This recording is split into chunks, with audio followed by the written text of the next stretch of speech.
Hello mga katropa. Ito yung negosyo ko, papasilip ko sa inyo, yung pulutang malupit.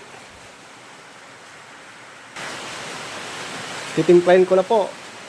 Ito pala yung negosyo ko mga katropa na pulutang malupit. Kilawing balat ng baka. Kung natikman mo na to, sigurado masarap to mga katropa. Talagang pangpulutan. So, pasilip ko. Ito yung negosyo ko pala tuwing hapon.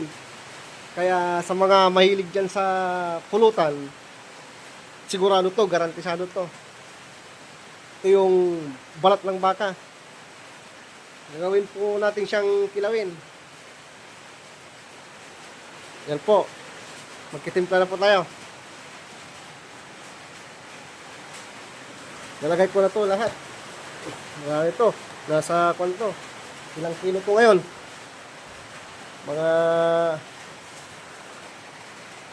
50 kilos. Lagyan natin ng sili. So magkano pa. Kumaya pagsamahin ko to kasi hindi lang kasya, mahirap to. Haluin pag puno. Nasa 60 kilos pala to. Lagyan natin ng maraming sili. Yan. Daming sili mga katropa. Yan. Ito yung negosyo ko pala na mahigit 10 taon na. Ito yung masarap na pulutan dito sa Pangasinan. Matatagpuan lang. Ipakita ko kung paano namin tinitimpla. Yan po. Galing natin ng sibuyas. Yan mga katropa.